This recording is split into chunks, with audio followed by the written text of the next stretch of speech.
할렐루야. 자연은 진공을 싫어합니다. 공기가 흐르다가 공기가 없는 진공이 있으면 꼭 그 진공을 채워놓고 공기가 이동을 합니다. 시냇물이 흐르다가 물이 들어가지 않은 빈 공간이 있으면 그 물은 먼저 그 공간을 채워놓고 계속 흘러갑니다. 자연은 진공을 싫어합니다. 그러한 것처럼 사람의 마음도 진공을 싫어합니다. 우리는 허전함, 공허함을 견딜 수 없어 합니다. 그 무언가로 채워 만족을 얻고자 합니다. 그런데 진공 상태가 있을 때 거기에 불어오는 공기가 아주 신선한 공기일 수도 있고 혼탁한 공기일 수도 있죠. 물이 없는 빈 공간을 물이 채우려고 할 때 그 채우는 물이 수정같이 맑은 생명수의 샘물일 수도 있고 더럽고 오염된 구정물일 수도 있습니다. 마찬가지로 우리 마음의 공허함, 허전함을 채우고자 인생이 이리 뛰고 저리 닿고 살아가는데 그 마음을 신령한 은혜로 채울 수도 있고 간악한 유혹으로 채울 수도 있습니다. 무릇 지킬 만한 것보다 더욱 내 마음을 지키라, 생명의 근원이 이에서 남이니라 라고 했는데 과연 나는 내 마음에다가 무엇을 공급하며 살아가고 있는 것일까요? 오늘 본 말씀 로마서 13장 13절 14절에 보시면 사람이 자기 존재 내부에다가 자기 마음속에다가 공급하는 것이 두 종류가 있다는 거예요. 13절 14절 한번 같이 읽어보겠습니다. 로마서 13장 13절 14절 말씀 같이 읽겠습니다. 시작.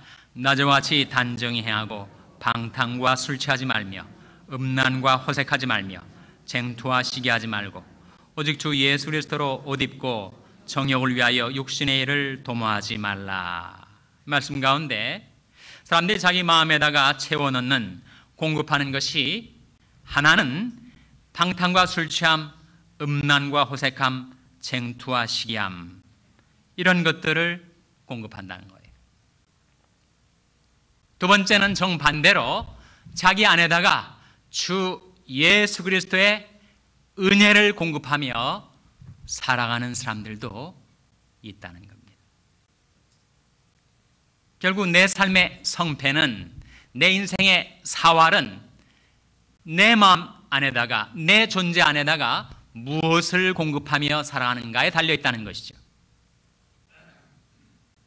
근데 내 안에 두 성향이 존재합니다. 두 소욕이 존재합니다. 비유컨대 내 안에 검은 개가 있고 흰 양이 있다는 거예요. 그래서 검은 개가 힘을 얻어서 흰 양을 제압하면 내 삶은 검은 개에 이끌려서 살아가게 된다는 것입니다. 반면에 흰 양이 강건해지고 튼튼해지면 내가 그 흰 양처럼 내 양은 내 음성을 들으며 나는 저희를 알며 저희는 나를 따르느니라, 목자의 음성을 듣고 따라가는 양과 같은 새로운 삶을 살 수도 있다는 거예요. 그러면 내 안에 있는 그 두 성향, 두 소욕 중에서 검은 개가 강해지려면 검은 개가 좋아하는 것을 공급해 줘야 되죠. 반면에 흰 양이 강해지고 튼튼해져서 내가 목자의 음성을 따라 양처럼 살아가려면 흰 양이 좋아하는 것을 공급해 줘야 한다는 겁니다. 검은 개가 좋아하는 것이 무엇인가? 그것이 바로 방탕과 술 취함, 음란과 호색함, 쟁투와 시기함 이런 것들을 공급해주면 검은 개가 힘을 얻고 강해져서 내 안에 있는 흰 양을 제압해버리고 내 삶을 온통 검은 개의 지배를 받아 살아가게 만든다는 거예요. 반면에 흰 양이 좋아하는 것이 있습니다. 흰 양이 좋아하는 그 음식, 그 양식을 공급해주면 그 흰 양이 튼튼하고 강건해져서 내가 흰 양처럼 주님의 음성을 듣고 따라 이끌려 살아갈 수도 있다는 거예요. 그래서 이 로마서 13장 14절에 나온 이 말씀, 오직 주 예수 그리스도로 옷 입고 정욕을 위하여 육체의 일을 도모하지 말라라는 말씀의 뜻은 예수 그리스도의 은혜를 사모해서 그 은혜를 스스로에게다가 공급하며 살아야지, 정욕을 위하여, 정욕의 충족을 위하여 육신의 일, 곧 방탕과 술 취함, 음란과 호색함, 쟁투와 시기함 같은 것을 계속 내 안에다가 공급해주며 살아가면 나는 피할 수 없이 검은개의 지배를 당하여 이끌려 다닐 수밖에 없다는 겁니다. 오거스틴이라는 한 청년이 있었어요. 자기 안에 있는 남다른 성욕, 정욕, 유욕 때문에 괴로워했습니다. 늘 거기에 사로잡혀 휘둘리고 시달리면서 살아가게 되었습니다. 급기야는 결혼도 하지 않은 한 여인과 동거하면서 사생아를 낳아서 기르게 되었어요. 어머니 모니카가 아들만 생각하면 눈물이 나오는 겁니다.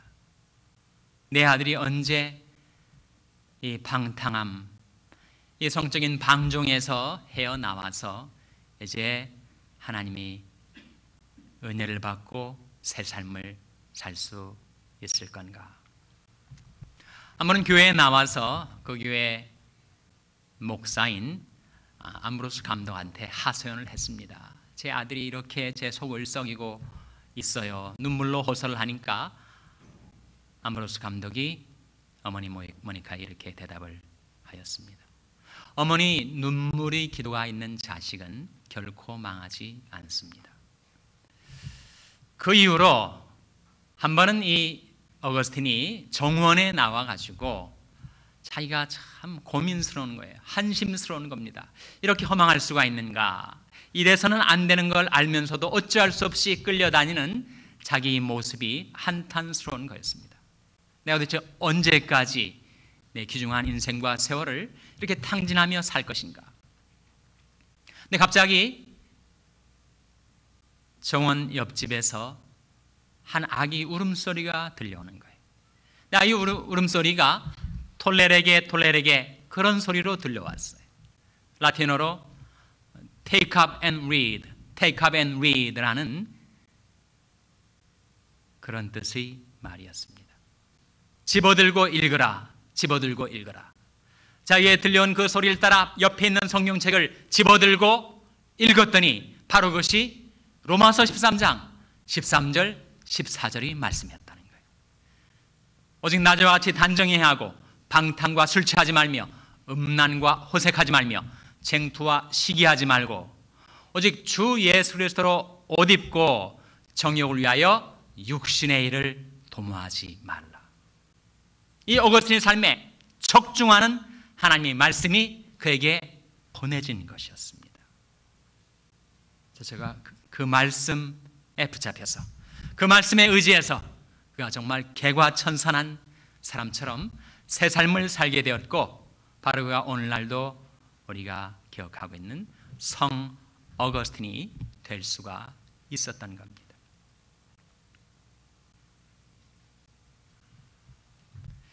내 안에 있는 검은 개는 그와 같은 것들을 좋아해요. 그러나 내 안에 있는 흰 양은 주의 은혜를 갈망합니다.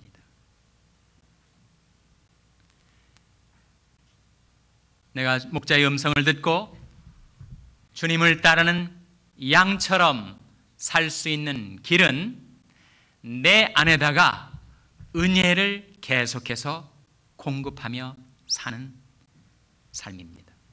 근데 은혜가 뭐죠, 여러분? 은혜가 무엇입니까?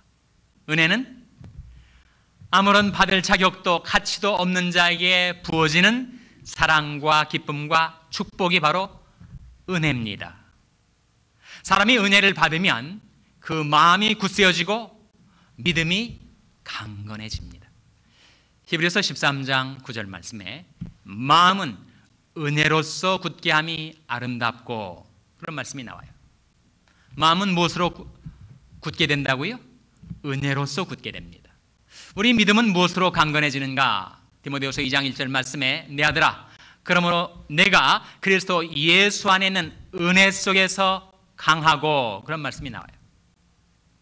사람의 심령, 사람의 믿음, 사람의 인생 자체가 무엇으로 견고하게, 튼튼하게, 강건하게 세워지는가? 은혜로서 그리 된다는 거예요. 은혜로서. 그러면 우리가 어떻게 하면 은혜를 받을 수가 있는가? 은혜의 주님께서 우리에게 은혜를 베풀어 주시는 은혜의 통로가 있습니다. 은혜의 방도가 있어요. Means of grace. 주님께서 우리에게 은혜를 베풀어 주시는 은혜의 방도 5가지가 있습니다. 첫째로 예배가 은혜의 방도입니다. 우리는 오늘도 주님 앞에 나와서 예배를 드리죠. 이 예배 가운데 하나님께 경배드리고 찬양드리고 기도합니다. 우리 기도를 하나님께서 어떻게 대해 주시는가? 너희는 내게 부르짖으며 와서 내게 기도하면 내가 너희를 들을 것이요 너희가 전심으로 나를 찾고 찾으면 나를 만나리라, 그러셨습니다. 우리는 예배 가운데 하나님을 만나 뵙고 하나님 앞에 우리의 기도를 아뢰입니다. 너희는 내게 부르짖으며 와서 내게 기도하면 내가 너희를 들을 것이요 너희가 전심으로 나를 찾고 찾으면 나를 만나리라. 그래서 우리는 예배 가운데 은혜를 받습니다. 두 번째 은혜의 방도는 바로 말씀입니다. 우리는 하나님의 말씀을 듣고 깨달으면 내 마음속에 은혜가 부어져요. 하나님 이르신 말씀이 내 입에서 나가는 말도 헛되이 내게로 돌아오지 아니하고 나의 뜻을 이루며 나의 명하여 보낸 일에 형통하리라, 그러셨습니다. 예레미야가 말하기를 내가 주의 말씀을 얻어먹었사오니 주의 말씀은 내게 기쁨과 내 마음의 즐거움입니다. 우리가 주의 말씀을 얻어먹으면 그 말씀은 영의 양식, 생명 양식이 되어 내게 기쁨과 내 마음의 즐거움이 된다는 겁니다. 세 번째 우리가 은혜를 받을 수 있는 방도는 성도의 교제입니다. 두세 사람이 내 이름으로 모인 곳에는 나도 그들 중에 있느니라 말씀하신 대로 우리가 주님의 이름을 중심으로 하여 모이면 주님께서 그 자리에 함께 계셔서 은혜를 베풀어 주셨어요. 요한일서 1장에 보면 이런 말씀이 나오죠. 우리가 보고 들은 바를 너에게도 전함은 너희로 우리와 사귐이 있게 하려 함이니 우리 사귐은 아버지와 그 아들 예수 그리스도와 함께함이라. 우리가 이것을 쓰면 우리 기쁨이 충만케 하려 함이니라. 우리가 성도의 교제를 나눌 때 그 자리에 하나님 아버지께서 우리와 함께 하시고 주 예수 그리스도께서 우리와 함께 계셔서 은혜와 기쁨을 우리에게 베풀어 주신다는 겁니다. 네 번째 은혜의 방도는 전도입니다. 전도는 무한한 가능성을 열어줘요.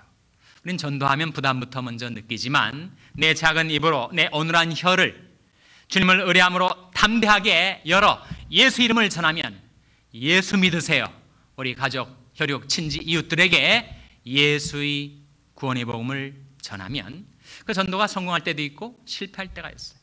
그러나 그것이 성공하든 실패하든 전도하는 자의 마음에는 은혜가 부어집니다.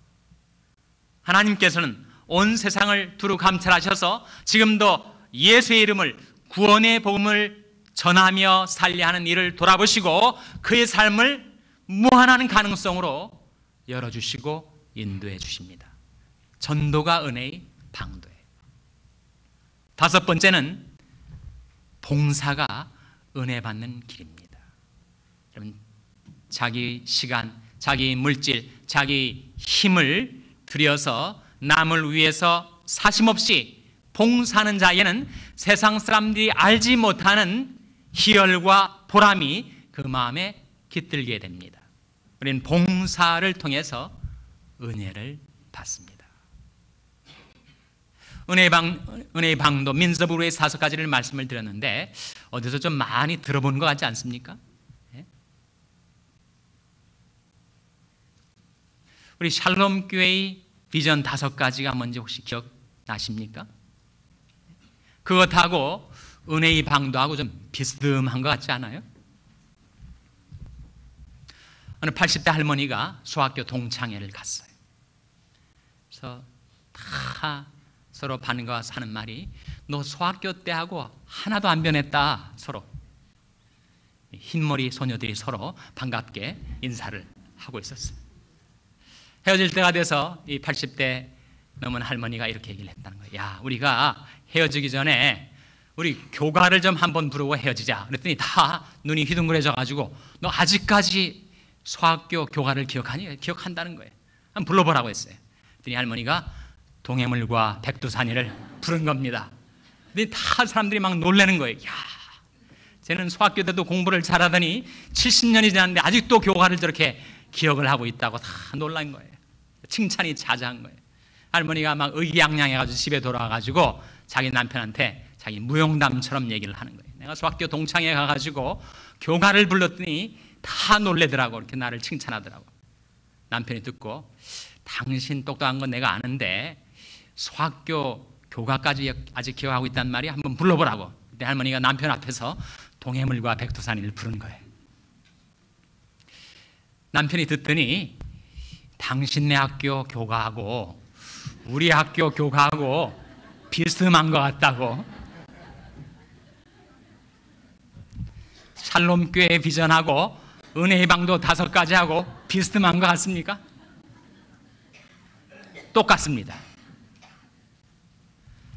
우리 교회가 지향하는 우리 교회의 비전, 그것을 성취하는 길은 바로 은혜의 방도 5가지를 우리가 실행하는 게. 자, 기억하시겠습니까? 첫째로 뭐라고요? 신령한 예배. 둘째로 철저한 교육. 셋째로 풍성한 교제. 넷째로 열심 있는 전도. 5째로 정성어린 봉사. 그것이 우리 교회의 비전이자 우리가 그 비전을 성취할 수 있는 은혜의 방도입니다. 누가 은혜를 받을 수가 있을까요? 사모하는 자가 받습니다. 시편 107편 9절 말씀에 저가 사모하는 영혼을 만족해 하시며 줄인 영혼에게 채워주심이로다, 그런 말씀이 나와요. 여러분, 정말 은혜를 사모하십니까? 은혜를 갈망하십니까? 하나님이여 사슴이 시냇물을 찾기에 갈급함 같이 내 영혼이 주를 찾기에 갈급하니이다. 내 영혼이 하나님, 그 생존하시는 하나님을 갈망하니 내가 어느 때에 나가서 하나님 앞에 배울고, 사슴이 시냇물을 찾기에 갈급함 같이 여러분 은혜 받기를 갈급해 하십니까? 시편 130편에 보면 이런 말씀이 나와요. 나고 내 영혼이 여호와를 기다리며 내가 그 말씀을 바라는도다. 파수꾼이 아침을 기다림보다 내 영혼이 주를 더 기다리느니 참으로 파수꾼이 아침을 기다림보다 더하도다. 하나님 누구에게 은혜를 베풀어 주시는가? 사모하는 자에게, 갈망하는 자에게. 하나님을 향한 갈망이 있고 은혜 받기를 사모하는 자에게 하나님께서는 저가 사모하는 영혼을 만족해 하시며 줄인 영혼에게 좋은 것으로 채워주신다고 하셨습니다. 우리 주 예수 그리스도께서 이 세상에 오셨을 때 우리 주님께서는 입만 벌리시면 하나님 말씀이 쏟아져 나왔습니다. 그 이유가 무엇일까요? 그것은 하나님께서 성령을 우리 주 예수님에게 한량없이 공급해 주셨기 때문입니다. 요한복음 3장 34절 말씀에 하나님이 보내신 이는 하나님의 말씀을 하나니 이는 하나님의 성령을 한량없이 주심이니라. 하나님이 나사렛 예수에게 성령과 능력을 기름 붓듯 하셨음에 저가 두루다니시며 착한 일을 행하시고 마귀에 눌린 모든 자를 고치셨으니 이는 하나님이 함께 하셨습니다. 만일 우리도 은혜를 사모하고 은혜를 갈망하면 하나님께서 한량없이 성령과 말씀을, 은혜와 긍휼을 우리에게 부어주신다는 약속입니다. 과연 나는 나 스스로에게다가 무엇을 공급하며 살아가고 있는 것일까요? 베드로전서 4장 11절 말씀에 만일 누가 말하려면 하나님의 말씀을 하는 것 같이 하고, 누가 봉사하려면 하나님이 공급하시는 힘으로 하는 것 같이 하라. 이는 범사의 예술서로 말미암아 하나님이 영광을 받으시게 하려 함이니 그에게 영광과 권능이 세세무궁토록 있느니라.